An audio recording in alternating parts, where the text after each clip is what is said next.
जागो बिहार अपने लिए अपनों के लिए मुहिम के अंतर्गत 14 दिन पदयात्रा कर 15वें दिन धरना पर बैठी मुखिया साजिया खातून पति गुलाम सरवर 11 सूत्री मांगों को लेकर मजिस्ट्रेट को ज्ञापन सौंपा। धरना में शामिल हुए MIM विधायक अख्तरुल इमाम। आइए जानते हैं समर्थन में क्या कुछ बोले। सीमांचल के जिला पूर्णिया के कस्बा से आए हुए सभी जनप्रतिनिधियों और जागो बिहार अपनों के लिए अपने लिए और अपनों के लिए ये सभी मेरे कर्मठ साथी, मैं पटना में आप लोगों को पा रहा हूँ और धरना स्थली पे पा रहा हूँ। मैं समझ रहा हूँ कि ये सीमांचल के इतिहास की पहली कड़ी है कि कोई पद यात्रा करके आम जनों की समस्याओं को लेकर और पूरे बिहार की जन समस्या है। आज की 11 सूत्री मांग जो है स्मार्ट मीटर जो स्मार्ट ठगी है उसके विरुद्ध आप पद यात्रा करके यहाँ पर आए हैं। वृद्धा पेंशन हो, विकलांग पेंशन हो, मिडिल और गरीब परिवार के कन्यादान का मामला हो, किसानों के पुराने ऋण की माफी का मामला हो, सभी पंचायतों में भवन का मामला हो, भूमिहीन व्यक्तियों को 22 जमीन का मामला हो, बिहार में मजदूरी दर बढ़ाने का मामला हो, दुर्घटना में उनके इंश्योरेंस का मामला हो, शिक्षित बेरोजगारों का मसला हो और इन तमाम तर मुद्दों का मैं खुले दिल से आपका समर्थन करता हूँ। क्या आप जो लड़ाई लड़ रहे हैं वो बेहतर लड़ाई है और ये लड़ाई हिंदू और मुसलमानों की नहीं बल्कि उस पट्टी के गरीब लोगों की और पूरे बिहार के लोगों की लड़ाई है। स्मार्ट मीटर के नाम पर सरकार स्मार्ट नहीं कर रही है, जिसका सबूत ये सामने में आया है कि स्मार्ट मीटर को लगवाने के लिए जो भी ऑफिसर दस्तखत किए हैं उनको करोड़ों की रिश्वत दी गई है। तो जाहिर है ये करोड़ों की रिश्वत का मतलब ही ये है कि उस मामले में आवाम को ठगने का काम किया गया है। इस पर लगाम लगना चाहिए। हम अपना समर्थन आपको करते हैं।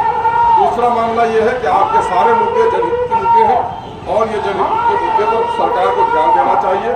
हम अपने उस क्षेत्र के तमाम तर विधायकों से भी निवेदन करेंगे, मेरा संदेश उन तक पहुंचा है और असेंबली में अभी हम कल उनसे मिलकर कहेंगे भी कि सारे लोगों को आपके समर्थन में खड़ा होना चाहिए।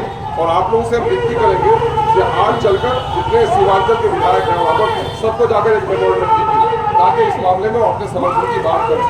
मैं आप लोगों से विनती करूँगा, आप लोग ये हमारी महिलाएं भी आई हैं, ये बड़ा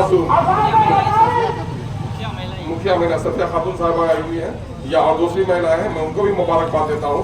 जिस दिन हमारे लोग औरत और मर्द अपने अधिकार के लिए सड़क पर उतर जाएंगे उस दिन कोई जालिम सरकार हमारे हक को पामाल नहीं कर सकती। इस वक्त में अगर देखेंगे पूरे बिहार में सबसे ज्यादा मजदूरों का अगर पलायन होता है तो सीमांचल से होता है। सबसे कम पढ़े लिखे लोग अगर है तो सीमांचल में, सबसे ज्यादा बीमार अगर लोग हैं तो सीमांचल में, प्रति व्यक्ति आय सबसे कम है तो सीमांचल में है, कल कारखाने की कमी है तो सीमांचल में है, सैलाब की हर साल की तबाही है तो सीमांचल में। और सरकार वहां पर विशेष ध्यान देने के बजाय सरकार वहां से वोट लेती है, वहाँ के लोगों से टैक्स लेती है और ये बेईमान सरकार पटने को दुल्हन की तरह सजा रही है और हमारे इलाके पर जरा भी ध्यान नहीं देती। उसकी लड़ाई हमारी पार्टी लड़ रही है और हम आपसे कह रहे हैं कि आप अच्छी लड़ाई लड़ रहे हैं। यकीन जानिए जब इंसान गरीब हो जाता है, पटना पूर्णिया में जितना बीमारों की भीड़ है, मेला लगता है डॉक्टर के यहाँ, मंदिरों में जितना मेला लगता है क्या, तो बीमार रहता है पूर्णिया में और कैंप्स खुलता है पूर्णिया से बाहर के लोगों को। दिल्ली में और पटने में बैठे हुए बेईमान लोग उस इलाके के लोगों को शरीफ समझते हैं कि यहाँ का लोग तो मुर्दे लाश की तरह है, इस पर 80 मन क्या दो या 100 मन क्या दो।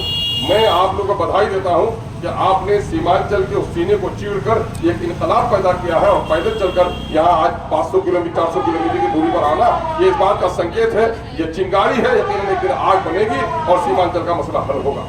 हम आपसे निवेदन करना चाहते हैं कि इन 11 सूत्री मुद्दों पर कई मांग को और शामिल कर लीजिए। जब बिहार बटा नहीं था तो बिहार की उप राजधानी रांची थी, रांची दूर होने के नतीजे रांची जितना दूर है उतना ही दूर सीमांचल है। इसलिए हम लोग का पहले से मेरी पार्टी का मुतालबा है कि सीमांचल में उप राजधानी बननी चाहिए और सरकार का सेशन वहाँ भी चलना चाहिए ताकि हमारी गरीबी को जाना नहीं। हमारे यहाँ मुकदमा होता है और मुकदमे के लिए हाईकोर्ट आना पड़ता है तो लोगों को जमीन जायदाद बेचकर मुकदमा लड़ना पड़ता है और हाईकोर्ट का बेंच कई राज्यों में 2 जगह 3 जगहों पर है और बिहार में भी पहले रांची में था, इसलिए हाईकोर्ट का बेंच भी वहाँ पर पूर्णिया में स्थापित किया जाए। इसको भी आप लोग शामिल करें, हम आपसे निवेदन करते हैं। तीसरा मामला ये है कि सबसे बीमार उस इलाके में लोग हैं, इसलिए उस इलाके में वहाँ जो है ये एम्स का जो साथ है एम्स को स्थापित किया जाए। और ये चौथा मुतालबा हमारा है कि सरकार में जिस तरह से माँ के 5 बच्चे हों, माँ सब बच्चे से प्यार करती है, लेकिन माँ का जो बच्चा बीमार पड़ता है उस पर ज़्यादा ध्यान देती है। किसान जब अपने खेत में यूरिया छिड़कने जाता है, जहाँ पौधे में लाली हो ये मुट्ठी यूरिया ज़्यादा देता है। किसान अपने दुबले बैल की ज़्यादा खातिर करता है। तो माँ जिस तरह से अपने कमज़ोर बच्चे की खातिर करती है, ठीक सरकार को भी चाहिए कि जो क्षेत्र कमज़ोर है वहाँ पर विशेष ध्यान दे।